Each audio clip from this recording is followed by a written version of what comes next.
আসসালামু আলাইকুম। প্রিয় দর্শক, আসসালামু আলাইকুম। জীবনের গল্পে আপনাদের স্বাগতম জানাচ্ছি। দর্শক, আমার সামনে আছে একজন বোন, তার জীবনের গল্প শুনবো। দর্শক, ভিডিও ধরে নাম্বারটা থাকবে যোগাযোগ করার জন্য। আসসালামু আলাইকুম। ওয়ালাইকুম আসসালাম। কেমন আছেন? এই তো ভাই আছি, আল্লাহ রাখছে ভালো।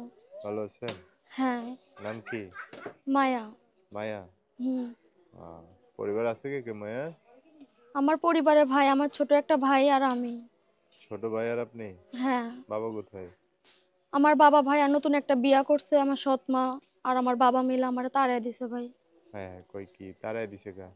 কি তাড়ায় সমস্যা? দিছে এখন ভাই আমার, এখানে আমি জমি কিনছিলাম হ্যাঁ। হেমাদপুরে, 3 বিঘা হ্যাঁ। জমি কিনছিলাম ভাই। জমিটা আমার আশা ছিল ভাই যে আমি এখানে একটা ঘর উঠামু। আমি তো হুম। যেহেতু সেলাই মেশিনের কাজ করি, আমার মেশিন আসছিল। হ্যাঁ। তো আমার কাছে কিছু ক্যাশ, কিছু টাকা পয়সা আসছিল, ওইগুলো দিয়ে আমি ঘর উঠাতে চাইছিলাম। তো হ্যাঁ। আমার আব্বু থেকে বলে যে মা তুই অত দূরে যাবি কেনে, এই হ্যাঁ। ঘরটাই নতুন করে তোল, 2টা রুম, তত 2 ভাই বোনের জন্য সারা জীবনের জন্য লেখা দিব, এইসব আচ্ছা। কথা বলে। হ্যাঁ। বলার পরে হচ্ছে আমি ভাবলাম যে না, আব্বু তার আমার খারাপ চাইবো না। এরপর আমি ঘর উঠানোর পরে ভাই আমি একদিন ঢাকা গেছি মাল আনতে, হুম। অর্ডারের মাল আনতে গেছি। আয়সা দেখি আমার ঘর মানে আমার মেশিনটা বিক্রি করে ফেলাইছে। তো হুম। আমি একটু কথা বলতে গেছি যে আমার মেশিনটা কোথায়, তো বলছে বিক্রি করে ফেলছি। তো আমি বলছি কিসের জন্য বিক্রি করছেন? বলে যে সব কথার কি কৈফিয়ত তোকে দিতে লাগবে।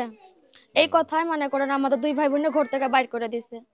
হুম। আজকে আমরা ভাই এখানে অনেকদিন ধরে আছি, একটা দিন খবর নিল না যে আমরা বাইসে আছি না মরে গেছি। হুম। অনেক কষ্ট আছে ভাই, হাড়ি পাতিলও নাই যে রান্না করে খামো, লোকের বাড়ি কাজ করি, যতক্ষণে কাজ করে 40-50 টাকা পাই, ওটা দিয়ে মুড়ি খায় থাকি। এভাবে কতদিন চলবো? এখন ভাই এর জন্যই তো ভাই মিডিয়ার সামনে আইছি, এভাবে আর কতদিন চলবে ভাই? আমি না হলে বড়, হয়তো আমার খিদে সহ্য করে আমি থাকতে পারবো, হুম। কিন্তু আমার ছোট ভাই তো আর থাকতে পারে না। সে অনেক কান্না করে ভাই। আমার মা ছিল, আমার মাটা কিছুদিন আগে মারা গেছে, আমার নিজের মা। তারপরে আমার আব্বু আর একটা বিয়ে করছে, দ্বিতীয় বিয়ে করছে। হুম। বিয়ের পরে যত ঝামেলা না? হ্যাঁ ভাই। এখন কি করতে চান? এখন চাই ভাই যদি কোনো ছেলে আমার দেখা যদি পছন্দ হয়, যদি কোনো ছেলে আমার পাশে দাঁড়ায়, হুম। আমার দায়িত্ব নিয়ে আমার আগের জায়গাটা আমাকে ফিরিয়ে দিত, একটা মেশিন কিনে দিত আমারে ভাই, আমি হুম। অনেক খুশি হতাম। আচ্ছা, যোগাযোগ করবে কিভাবে? ফোনের মাধ্যমে। আমার নাম্বারটা আপনি বলেন ভাই। আমার সাথে সাথে একটু বলে না? আপনি বলেন। আমি বললেই হবে? হ্যাঁ। আচ্ছা দর্শক, নাম্বারটা আমি বলে দিচ্ছি। তো নাম্বার হচ্ছে 01405703742। নাম্বারটা আবার বলতেছি, 0170405703742। লাস্টে 42 না? হ্যাঁ ভাই। এই নাম্বারে ফোন দিলেই পাবে আপনাকে। হ্যাঁ, এই নাম্বারে ফোন দিলে আমার পাবেন। এই ফোনটা আমার না ভাই, আমার হ্যাঁ। বাড়িয়ালির। আবার বাড়িওয়ালির কা? হ্যাঁ নিজের একটা ফোনও নাই? ভাই, আমার 2টা ফোন আছিল। হ্যাঁ। আমার যেটা মানে যে ফোনটার দাম বেশি ওইটা আমার আব্বু রাইখা দিছে, আর যেটা হচ্ছে নরমাল ফোন হ্যাঁ। ওইটা আমারে দিয়ে দিছিল।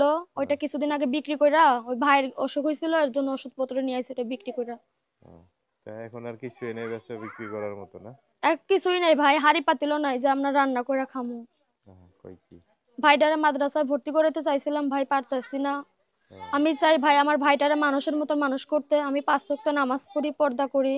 হুম। আমি চাই আমার ভাইটাকে যাতে মানুষের মতো যাতে মানুষ করতে পারি, যাতে মানুষ দেখে বলতে পারে যে না, তার বাপ হুম। ফেলা দিয়ে মানে ফেলা দিছিল, ছুঁড়ে ফেলা দিছিল, তার বড় বোন তার মানুষের মতন মানুষ করছে, এটা যাতে আচ্ছা, লোকে যাতে বলতে পারে।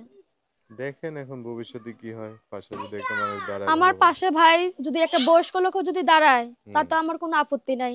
সে মানুষটা যদি 5 ওয়াক্ত নামাজ পড়ে, হুম। তার যদি সুন্দর একটা মন থাকে, তাহলে আলহামদুলিল্লাহ।